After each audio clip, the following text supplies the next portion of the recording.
किसान भैया बिन्नाहरों की खेती किसानी, बागवानी और पशुपालन संबंधी समस्याओं और उनके समाधान पे आधारित फोन इन कार्यक्रम हेलो किसान वाणी लेके एक बेरे फिर हम आपके संग हैं। सभी जनों को हमारी जयराम जी की पहुंच जाए। आज के हमारे कार्यक्रम में कृषि विशेषज्ञ पधार चुके हैं डॉक्टर के.एस. यादव जी, प्रमुख वैज्ञानिक, कृषि विज्ञान केंद्र क्रमांक 1 सागर से। तो आपको बहुत बहुत स्वागत है। और किसान भैया बिन्नाहरों के फोन भी आवो शुरू हो गए हैं, तो आओ देखते हैं पहले फोन पे को है। हेलो। हाँ सर, नमस्कार। नमस्कार भैया, आकाशवाणी सागर कार्यक्रम हेलो किसान वाणी। जी सर। को बोल रहे भैया? घनश्याम हरवाल बोल रहे, ग्राम जूना से। अच्छा, बहुत बहुत स्वागत है घनश्याम भैया। बताओ भैया, क्या हो रहा है किसानी में? ठीक है सर, पर बारिश हो रही है। अच्छा, तो अब भैया खरीफ की फसलों की क्या योजना है? योजना पानी खुल जाए तो सर सोयाबीन बबे हैं। अच्छा, ओ तो बताओ भैया, आज क्या जानकारी चाहते हो आप ये कार्यक्रम में? पपीता की बारे की जानकारी चाहिए सर। अच्छा, पपीता के बारे में क्या जानकारी चाहिए भैया? बड़बड़े हैं, पेड़ लगे हुए, फूल रहा है, फूल झड़ रहा है, उसके फूल झड़ रहे लगे। हैं? हाँ। अच्छा, और कितने साल के हो गए वे? अभी तो है नया बीज, साल ही। 1 ही साल के भय हैं? जी चलो भैया, आपकी समस्या को समाधान बता रहे हैं डॉक्टर के.एस. यादव जी। जी सुनो ध्यान से। जी। देखिए किसान भाई, आपका प्रश्न है कि पपीता में फूल झड़ रहे हैं और क्या करना चाहिए। तो आपके पपीता में अगर फूल आने लगा है तो सबसे पहला काम ये करें कि अपने पपीते की तने के पास जो है पानी इकट्ठा मत होने दें, क्योंकि पानी जो है ज़्यादा लगेगा तो पीला हो जाता है और उससे भी फूल झड़ता है। दूसरा, आपके पपीते में ध्यान रखें कि पोषक तत्वों की कमी है, और चूँकि वर्षा का सीजन चालू हो गया है तो जड़ों से जो है लगभग 1 फीट छोड़ करके 1 फीट की चौड़ाई में हल्की गुड़ाई करें, बहुत गहरी गुड़ाई न करें। और नत्रजन, फास्फोरस और पोटास अर्थात यूरिया की जो है इसकी पूर्ति आप खाद्य उर्वरक के रूप में करें। यूरिया जो है आप करीब 100 ग्राम और 100 से 150 ग्राम जो है सिंगल सुपर फास्फेट ले लें, और पोटास जो है 30 से 40 ग्राम ले लें, और इनकी जो है एनपीके के रूप में डालें। या फिर आपके पास अगर एनपीके मिश्रित उर्वरक है तो इसकी जो है 150 से 200 ग्राम जो है चारों ओर भुरक करके और गुड़ाई करके खाद के रूप में इसको मिला दें, तो निश्चित तौर पर जो है आपके फूल का झड़ना जो है रुक जाएगा। और इसके अलावा तीसरा कारण होता है, ध्यान रखें कि रस चूसक कीट जो है फूल निकलते ही या कोई और भी कीट लगे हों रस चूसक कीट, तो उसके लिए जो है नीम का तेल 5 ml प्रति लीटर की दर से छिड़काव कर सकते हैं। और बहुत ज़्यादा अगर कोई परेशानी हो तो आप जो है इमिडाक्लोप्रिड आती है 17.8 SL, इसकी जो है 3 लीटर पानी में, मात्रा ध्यान रखें, 3 लीटर पानी में 1 ml दवा डाल करके एक छिड़काव अगर कर देते हैं तो इन सब चीज़ों से आपका पपीता जो है अच्छा हो जाएगा और फूल झड़ने में बचेगा। चलो बहुत बहुत धन्यवाद, आपने ये कार्यक्रम में फ़ोन लगाओ। और जो अगलो फोन। हेलो। हेलो, नमस्कार सर। नमस्कार भैया, आकाशवाणी सागर कार्यक्रम हेलो किसान वाणी। अच्छी बात है सर, खेती किसानी की काम लगे। ये साल तो मक्का बो रहे हैं सर किसान लोग, अच्छी रहेगी इसमें तो कहो। बिल्कुल भैया, पहले अपनो परिचय दो, कहाँ से हम बोल रहे, को बोल रहे? ग्राम जूना से हल्ले भाई। चलो भैया, बहुत बहुत स्वागत है आपको ये कार्यक्रम में। अच्छी बात है। बताओ भैया, क्या जानकारी चाहिए आपको? अब जैसे अपन ने मक्का बो दी, हाँ, अब मक्का बोवे के अलावा अगर कहूँ उसमें कछु खरपतवार हो रहा हो, कि कछु कीड़ा लग रहा हो, तो इसके सुझाव बताओ कराओ सर बस। बिल्कुल भैया, कितने दिना की फसल हो गई? अब अभी तो सर छोटी छोटी है। अच्छा, हाँ। और बीज कहाँ से लाओ? तो वो 400 रुपया को पैकेट आओ थे सर। अच्छा, हाँ वही, मतलब संकर बीज लो है कि उसको परीक्षण वगैरह कर लो? तो अब परीक्षण ही है भी तो बेहद ही है, अब जैसे हो जाए। चलो भैया, अच्छी बात है। आपके लाने जानकारी दे रहे हैं डॉक्टर के.एस. यादव जी, सुनो ध्यान से। जी देखिए किसान भाई, मक्का में खास करके जो खरपतवार नियंत्रण है, तो जब आप चूँकि मक्का बो चुके हैं, उन किसान भाइयों को बता रहा हूँ कि जो लोग मक्का बो रहे हैं और बोने के बाद अंकुरण से पहले 2 या 3 दिन के भीतर जो है पेंडामेथिलिन 30 इसी दवा आती है, इसकी 1 से लेकर के 1.5 लीटर के बीच में दवा प्रति एकड़ की दर से 200 लीटर पानी में घोल करके जमीन के ऊपर अगर छिड़काव करते हैं तो इससे जो है आपके खरपतवार नहीं उगते हैं। लेकिन आप जो किसान भाई पूछ रहे हैं, या आपका जो प्रश्न है कि आप जो है मक्का बो चुके हैं, तो जैसे ही आपकी मक्का 15 से 20 दिन हो जाए और उसमें ये देखें कि जब खरपतवार जो है, खास करके चौड़ी या पतली पत्तियां दोनों अगर हैं, या कोई भी खरपतवार है, तो उसमें एक खरपतवार नासी आता है। तो वो 15 से 20 दिन के भीतर जब आपकी खरपतवार की पत्तियां 2 या 3 हो जाएं, मक्के की नहीं, खरपतवार की पत्तियां जब 2 से 3 पत्ती आ जाए, ये 15 से 20 दिन में आ जाएगी। तो इसके लिए एक दवा है, लिखिए, टोप्रोमीजोन। टोप्रोमीजोन जी। ये जो है 33.6 ग्राम की मात्रा लेकर 75 ग्राम प्रति हेक्टेयर की दर से, ध्यान रखें 75 ग्राम प्रति हेक्टेयर की दर से जी। टोप्रोमीजोन नाम की दवा, या टेम्बोट्रियान करके आती है, ये 300 ml प्रति हेक्टेयर की दर से जो है इसकी छिड़काव कर सकते हैं। तो इससे खरपतवार आपका नष्ट हो जाए। जी, चलो बहुत बहुत धन्यवाद भैया, आपने ये कार्यक्रम में फोन लगाओ। और जो अगलो फोन, हेलो। हेलो, आकाशवाणी सागर। बिल्कुल भैया, आकाशवाणी सागर, कार्यक्रम हेलो किसान वाणी। जी सर, हम बबलू पटेल बोल रहे हैं, चारौदा तहसील बंडा, जिला सागर, मध्य प्रदेश से। बहुत बहुत स्वागत है बबलू भैया ये कार्यक्रम में आपको। जी सर। बताएं भैया, क्या जानकारी चाहिए आपको ये कार्यक्रम में? सर, कम से कम दिन वाली अरहर की कोई नई प्रजाति है अरहर की? अच्छा, अरहर की नई प्रजाति, हाँ। कम अवधि वाली, समय में आ जाए सर जोन। हाँ हाँ हाँ, बिल्कुल भैया, आपको बहुत अच्छा प्रश्न है। आपको जानकारी दे रहे हैं डॉक्टर KS यादव जी, सुनो ध्यान से। जी सर। हाँ, देखिए किसान भाई, अरहर में बहुत सारी किस्में हैं। आप चाहें तो एक बार पुनः नोट कर सकते हैं। तो अरहर में बीडियन 711 है, बीडियन 716 है, और राजेश्वरी है, और पूसा 922 है। ये कुछ हमारी अच्छी किस्में हैं। लेकिन कोई भी अरहर की किस्म जो है 160 दिन से, हम लोगों ने देखा है कि सागर जिले में 160 से 180 दिन आती है। परंतु आपको पूसा 16 नाम की जो किस्म है, जो कि हार्वेस्टर से भी कटाई हो जाती है, और ये 120 से 125 दिन में कृषि विज्ञान केंद्र सागर ने भी इसका जो है ट्रायल किया है, और 120 दिन में, 125 दिन में आ जाती है। पौधे काफी छोटे होते हैं, पर इसमें ध्यान बहुत जो है, कीट बहुत लगते हैं, इसको ध्यान रखने की आपकी बहुत जरूरत है। तो उस पर समय समय पर जो है कीट नियंत्रण और उसकी देख रेख करें, और जो भी रोग लगे, कीट लगे, तो आप हमेशा कृषि विज्ञान केंद्रों के संपर्क में रहें, विभागीय अधिकारियों के संपर्क में रहें। और इसको आप 120 दिन की अवधि लेना चाहते हैं तो सबसे कम अवधि की ये किस्म है, इसको हम लोग बढ़ावा दे रहे हैं। जी, चलो बहुत बहुत धन्यवाद भैया, आपने ये कार्यक्रम में फोन लगाओ। और आपको सुनवा रहे हैं भैया जो लोग पिया नहीं आए, संदेश पठाए, आ गई बरखा बहार रे,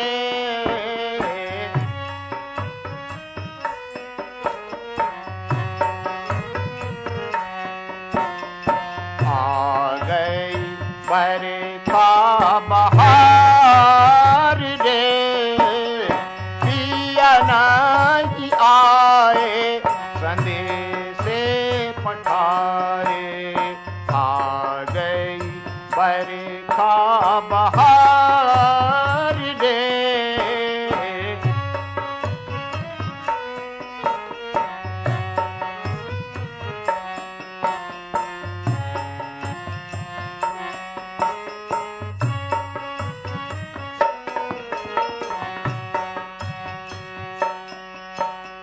भरत भूमि लख परत चहूद सी, उपमा अमित अपार रे, हरत भूमि लख परत चहूद सी, उपमा अमित अपार रे, हरत लता नाम पुष्प विराजक, हरत लता नाम पुष्प विराजक, दादुर की झनकार रे, पिया नहीं आए, संदेश पठाए, आ गई बरखा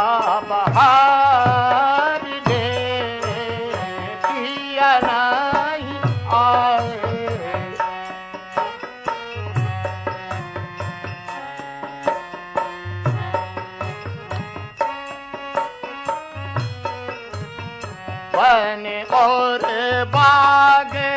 सघन भय सजनी साजे सुमन सिंगार रे बन और बाग सघन भय सजनी साजे सुमन सिंगार रे पियो पियो बिरहन के मन ऊपर पियो पियो बिरहन के मन ऊपर पपीरा करते पुकार दे पिया नहीं आए संदेश पठाए आ गई बरखा बहार दे पिया नहीं आए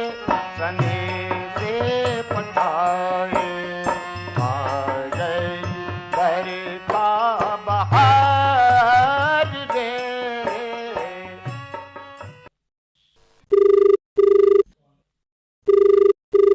हेलो। हेलो सर, नमस्ते। नमस्ते भैया, आकाशवाणी सागर कार्यक्रम हेलो किसान वाणी। को बोल रहे भैया? हाँ, हम कामता प्रसाद द्वे बोल रहे हैं धवौली से। बहुत बहुत स्वागत है कामता प्रसाद जी। बताओ भैया क्या हो रहा है? पानी का सर से आपसे पूछ रहे हैं। हम्म। सोयाबीन दे सकत के रुक जाए हफ्ता का। तो भैया बतर मिल गया होगा अबे? अबे तो बता नहीं मिलो भाई। हाँ, अबे तो खेत गीले हुई हैं भैया, और जो विशेषज्ञ बताऊ थे कि जब बतर आ जाए तभी अपन को बोनी करने हैं। हाँ तो भाई तो सोयाबीन आपको कितने क्षेत्र में लगाने हैं? 3 एकड़ में। चलो भैया ठीक है, सोयाबीन की बोनी को सही समय की जानकारी आपके लाने दे रहे हैं डॉक्टर KS यादव जी। सुनो ध्यान से। ठीक है सर। स्वाभाविक है, इस समय सोयाबीन की जो है जैसे ही मौसम खुलेगा बुआई चालू हो जाएगी। सोयाबीन में मैंने एक कम अवधि की जो किस्में हैं, मौसम खुलते ही, चाहे वो अधिक अवधि की किस्में, जो भी किस्म आपके पास उपलब्ध हैं अब हो गई होंगी, और उन्हें जो है आप बुआई जो है 10 जुलाई तक जो है हर हाल में कर दें। 1 या 2 दिन इधर उधर हो सकता है, परंतु अगर सोयाबीन आप मौसम को देखते हुए, उम्मीद है कि मौसम खुलेगा, 2-3 दिन बाद जो है मौसम खुलेगा, ऐसा अनुमान लगाया जा रहा है मौसम विभाग द्वारा। तो जैसे ही मौसम खुलता है तो कम अवधि की किस्में या अधिक अवधि की किस्में जो भी हों, आप 10 जुलाई के पहले जो है बुआई जरूर कर दें, तो इससे उपज पर आपकी प्रभावित नहीं होगी।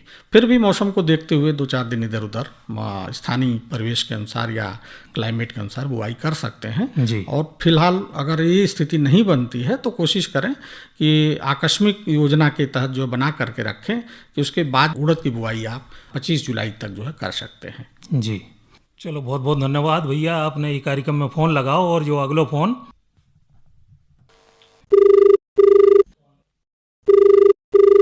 हेलो। हाँ सर, नमस्कार। नमस्कार भैया, आकाशवाणी सागर कार्यक्रम हेलो किसान वाणी। जी बिल्कुल सर, ग्राम गौर जामर, तहसील देवरी, जिला सागर, मध्य प्रदेश से विपिन कटारे बात कर रहा हूँ सर। बहुत बहुत स्वागत है विपिन कटारे जी आपको ये कार्यक्रम में। जी धन्यवाद सर। बताएं भैया, खेती किसानी में क्या चल रहा हो भाई? अभी तो सर बारिश चल रही है, 1 हफ्ता हो गया है सर, तो बस अब सब लोग यही इंतजार कर रहे हैं कि 2-4 दिन खुल जाए तो बस बोनी हो जाए सर। बिल्कुल भैया, बारिश अच्छी हो गई है और खेत गीले हैं अब। हाँ बिल्कुल सर, बहुत सारे खेतों में तो भर भी गया है पानी, तो मतलब अभी तो जो झील वगैरह है उनमें तो बहुत लेट मतलब हो जाएगा सूखने में। तो बताएं भैया, विशेष तौर पे आप क्या जानकारी चाहते हैं? सर जानकारी ये चाह रहे थे सर कि सोयाबीन बोना है तो मिश्रित खेती करना चाह रहे थे, अरहर मतलब राहर बोना है, तो सर सोयाबीन में मिला के बोएं या फिर बोनी करने से पहले छिड़काव कर दें, या फिर कौन से तरीका अपनाना चाहिए सर अरहर बोने के लिए? बहुत अच्छा प्रश्न है भैया। जी चलो भैया, आपको जानकारी दे रहे हैं डॉक्टर KS यादव जी, सुनो ध्यान से। डॉक्टर साहब नमस्कार। नमस्कार। नमस्कार सर। जी देखिए, ऐसा है कि जब भी आप कोई भी फसल बोएं तो सबसे पहले तो कतार की बोनी जरूर करें, और सोयाबीन के साथ आप मिश्रित अगर फसल बोना चाहते हैं और अरहर के साथ बोना चाहते हैं तो 4 लाइन सोयाबीन की और फिर 2 लाइन अरहर की, फिर 4 लाइन सोयाबीन और 2 लाइन अरहर, ऐसा पद्धति आप अपनाएं। इसके अलावा अरहर के अलावा अगर मिश्रित फसल लेना चाहते हैं तो 4 लाइन सोयाबीन की और उसके बाद ज्वार की 2 लाइन, फिर 4 लाइन सोयाबीन के बाद 2 लाइन मक्का की भी, इस तरह से अनुपात में आप मिश्रित फसलें सोयाबीन के साथ ले सकते हैं। प्रयास ये करें कि ज्वार और बाजरा तो ठीक रहता है, लेकिन अरहर की फसल काफ़ी दिन रह जाती है, तो निश्चित तौर पर आपको अगली फसल उसमें नहीं मिलेगी। तो जो कम अवधि की किस्म अगर आपको बीज उपलब्ध हो जाए, विशेषकर पूसा 16, तो आपकी दोनों फसलें जो है ये 120 से 125 दिन की होती है पूसा 16 अरहर, तो दोनों का जो है मेंटेन एक साथ हो जाएगा। लेकिन इनके लाने डॉक्टर साहब पंक्ति से बोने पड़े। हाँ, आप ये ध्यान रखें कि आप जैसा सोयाबीन तो कोई छिड़क कर बोता नहीं है जी, तो आप लाइन से बोएं। तो जैसे आप 4 लाइन जो है अगर सीड ड्रिल में बोते हैं तो 4 लाइन सोयाबीन, और खासकर पार्टीशन वाला सीड ड्रिल आ गया है तो 2 लाइन जो है अरहर की आप ले लें, लेकिन और उसके साथ जो है बुआई करें। या फिर आप रेज बेड पे बोना चाहते हैं या रिच फॉरो पर, तो कोशिश करें अगर ऐसा बोएं तो दूरी जो है काफ़ी मेंटेन हो जाती है। जी जी। हेलो हेलो हाँ हेलो भैया। किसान वाणी से हाँ भैया, आकाशवाणी सागर कार्यक्रम हेलो किसान वाणी। गुड्डू चौबे बोल रहा बामोल ढूंढा जिला सागर से। गुड्डू भैया, बहुत बहुत स्वागत है आपको ये कार्यक्रम में। जी जी, बताओ भैया, खेती किसानी में क्या चल रहा हो? 5-6 दिन में पानी गिर रहा है, तो अगर थारो वारो बाओ तो पूरा खराब हुआ। अच्छा। गोभी को थारो बाओ तो हाँ, तो ज्यादा बारिश हो गई तो बहुत नुकसान होगा, पूरे गांव की पौधे मर गई, पूरी खराब हो गई। बोनी वानी को काश हो गए, ठंडिया तो नहीं गई जमीन, बोनी हो सकत कि नहीं हो सकत। हाँ भैया, देखो आपको प्रश्न जो है बहुत से श्रोताओं को आप ही के जैसी जिज्ञासा है जी जी जी कि जमीन ठंडिया तो नहीं गई है। जी, जो ही पूछ रहे कि सोयाबीन हो सकत है कि मोटे अनाज बाए के काट हैं तो बिल्कुल भैया, जो है सोयाबीन को बहुत महंगा, तो ये से के कम लागत वाली फसल बताओ तो भैया वही में अपना काम चले। बिल्कुल भैया, आपके लाने जानकारी दे रहे हैं डॉक्टर KS यादव जी, सुनो ध्यान से। हाँ, बिल्कुल सही है, अच्छा प्रश्न है इनका, क्योंकि पानी जो है आज की स्थिति में जहाँ हम बैठे हैं 250 मिलीमीटर के आसपास जो है सागर जिले में तो गिर चुका है, अन्य जिलों में भी ऐसे। तो इससे मन में एक बात रहती है किसानों की कि ज़मीन बहुत ठंडी होगी तो अंकुरण नहीं होगा। तो किसान भाइयों, आपके पास टाइम है, सबसे पहले तो आप अपने सोयाबीन का अंकुरण परीक्षण कर लें। अपने जो भी सोयाबीन रखा है उसमें से 100 दाना रैंडमली या यादृच्छिक ढंग से, अर्थात सडनली जिसको कहते हैं, आप निकाल लीजिए, छांटिए मत।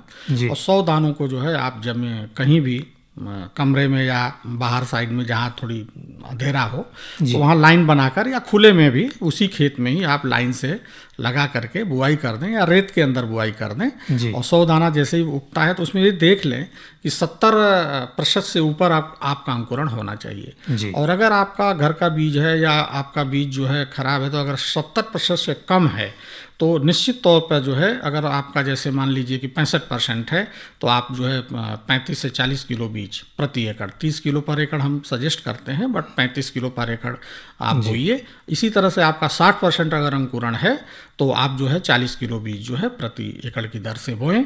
थोड़ा आप बीज दर बढ़ा दें, क्योंकि मौसम को देखते हुए जो है ये काम कर सकते हैं। और एक चीज़ और बता दें किसान भाइयों की, चूँकि सागर जिले में बहुत घना बोते हैं लोग, 50 किलो तक पर एकड़ और 40 किलो पर एकड़ तक जो है बुआई करते हैं।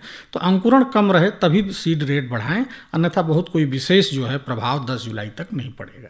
जी जी, चलिए बहुत बहुत धन्यवाद इतनी उम्दा जानकारी देवे के लाने। आपको सुनवा रहे हैं भैया जो लोकगीत।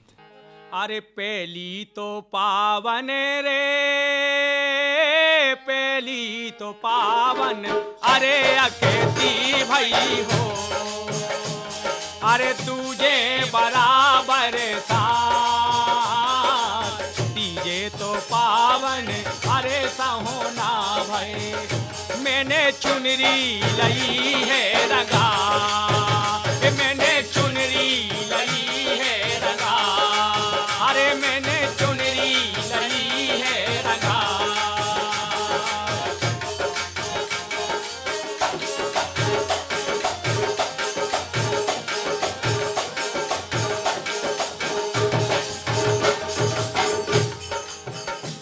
अरे असड़ा तो तेरे रे,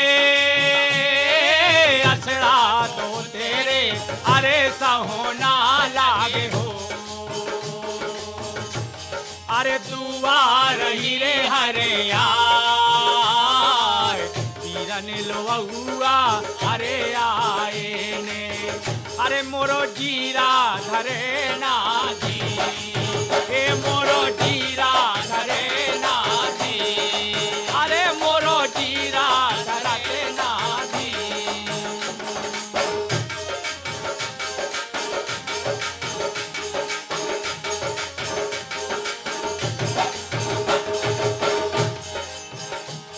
अरे साहुन सुहानी रे साहुन सुहानी अरे मुरली लगे हो अरे भादो सुहानी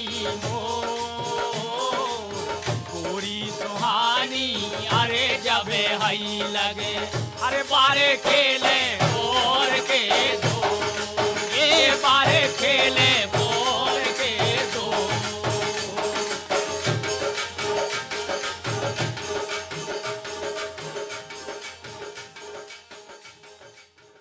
और डॉक्टर साहब अंत में कार्यक्रम के हम आपसे जानना चाहते हैं कि एक खरीफ के मौसम में किसान भैयारों को और कौन कौन सी बातों को ध्यान रखो चाहिए, खास तौर से बोनी से संबंधित बातें तो हैं ही, उसके अलावा खरपतवार नियंत्रण और कीट नियंत्रण के बारे में आपका सुझाव देवो चाहो। देखिए किसान भाई, चूँकि वर्तमान समय जो है उड़द, सोयाबीन, मक्का और अरहर की बुआई का हम इंतज़ार कर रहे हैं और निश्चित तौर पर बहुत बड़ा क्षेत्रफल जो है अभी बुआई के लिए तैयार बोया नहीं गया है, पानी लेट गिरा है। तो आप कुछ प्रमुख बातें हैं, 4 या 5 बातें, उन्हें ध्यान रखें। सबसे पहले आप जो है सोयाबीन या उड़द हो या कोई भी फसल हो, उसका अंकुरण परीक्षण जो है 100 दाने जो है रेंडमली निकाल लें और उसको जो है ज़मीन में बो करके या पार्चमेंट पेपर के ऊपर जो है लपेट करके कैसे भी या रेत में बो करके इसका परीक्षण कर लें। तो इसमें जो अंकुरण है वो 70% से ऊपर हर हाल में होना चाहिए। अगर कम है तो सीड रेट जो है बढ़ा सकते हैं।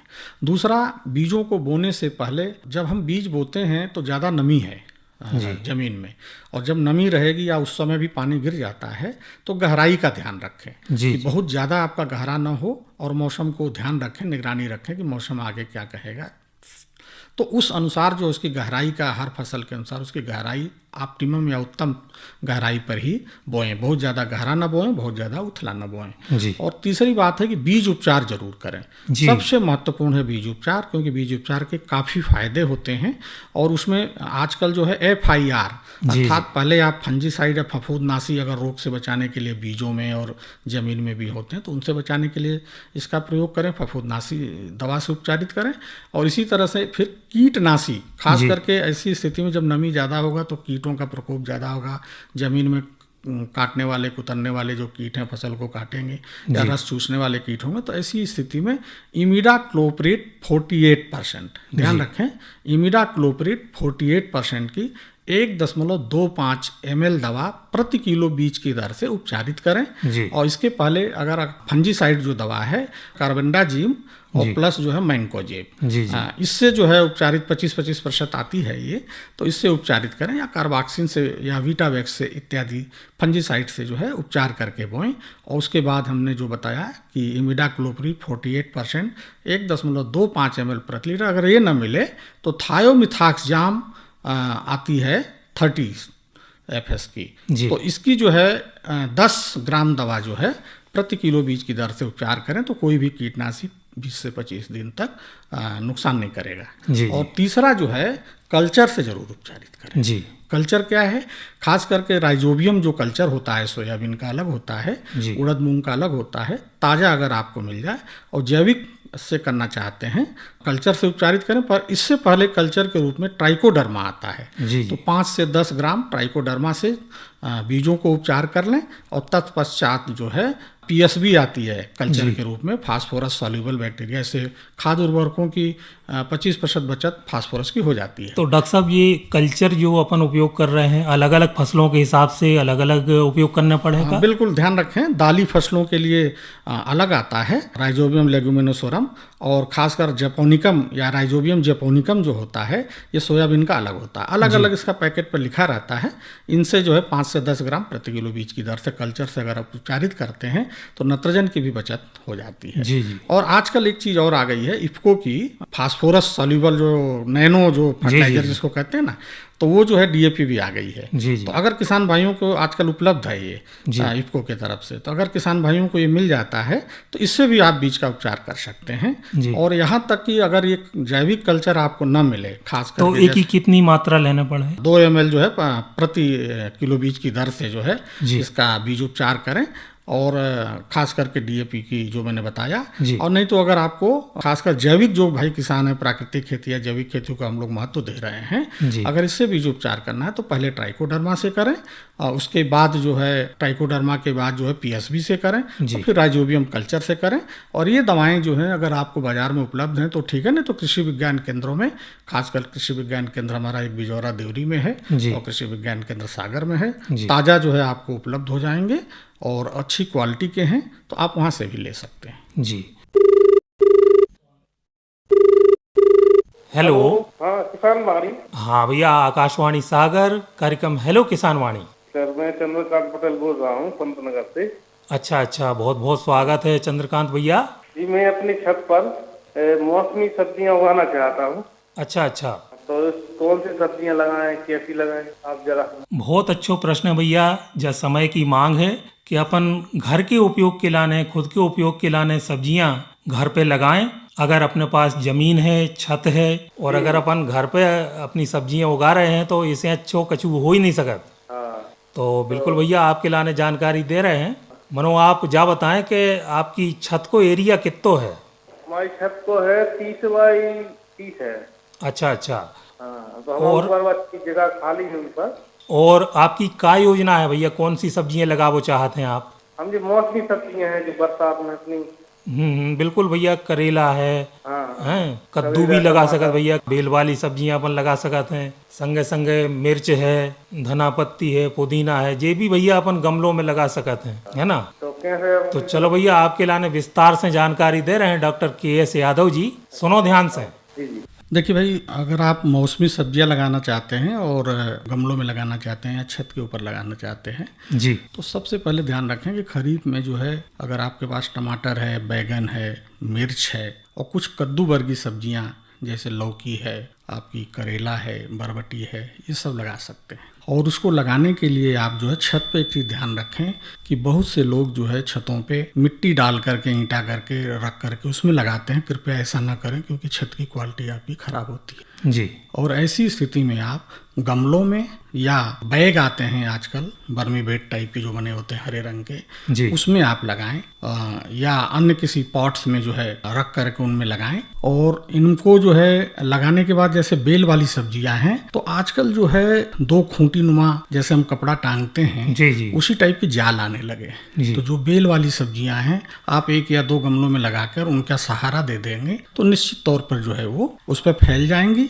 और बाकी हाइब्रिड टमाटर की 1 या 2 पौधे केवल एक गमले में, गमले की साइज के अनुसार लगाएं और उसमें स्टेकिंग कर दें और ध्यान देते रहें। कोशिश करें कि जैविक ही ज़्यादातर उपयोग करें और गमले में आधा भाग मिट्टी और आधा भाग जो गोबर की खाद, और संभव हो रेत मिल जाए तो कुछ भाग जो है रेत तो जो है इसमें मिला दें तो निश्चित तौर पर जो है आप गमले पर ये सब चीज़ें लगा सकते हैं। जी, बहुत अच्छी जानकारी आपने दी और निश्चित तौर पे चंद्रकांत भैया ये जानकारी को फायदा ले हैं। और जो अगलो फोन, ठीक है भैया, चलो बहुत बहुत धन्यवाद भैया, आपने ये कार्यक्रम में फोन लगाओ। तो यही के संगे आज को हेलो किसान वाणी कार्यक्रम इतना ही संपन्न हो रहा है। आज के ये कार्यक्रम में कृषि विशेषज्ञ पधारे थे डॉक्टर KS यादव, प्रमुख वैज्ञानिक कृषि विज्ञान केंद्र क्रमांक 1 सागर से। सभी जनों को राम राम।